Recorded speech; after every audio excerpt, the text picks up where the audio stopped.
ঘটনাটা হয়েছে কি মানে আজকে বিকাল 4টার দিকে আমরা একজন ক্লিনার স্টাফ আমাদের একটা সেন্টার আছে আগরতলার আস্তাবলের ঠিক উল্টা দিকে টেরেসা হেলথ কেয়ারের যে ক্লিনার স্টাফ আছে আমরা একটা আয়ের সেকশানে যখন ক্লিনার স্টাফ ক্লিন করতে গেল তখন পর্দাটা যখন সরাই যখন জ্বালানোটা ক্লিন করতেছিল তখন দেখলো জ্বালানোর যে গ্লাসগুলা ছিদ্র হয়ে গেছে, হোল হয়ে গেছে এবং তাই যখন ভালো করে লক্ষ্য করলো দেখলো যে পর্দাটাও ছিঁড়ে আছে, হোল আছে।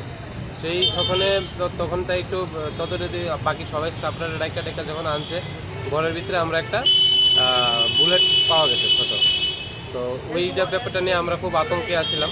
তো আমরা ইতিমধ্যেই পশ্চিম থানাতে আসছি, এসে এখানে একটা আমরা জানাইছি ওসি সাহেবরে। তো জানাই এসে জাস্ট আমরা এখন বাড়িতে আছি। তারা তো আশ্বাস দিল যে তারা এটার ময়নাতদন্ত করবো এবং ইনভেস্টিগেশনও করবো, তারা যাইব তদন্ত করবো। এটা তো আমরা কিছু কইতে পারতাম না, কিন্তু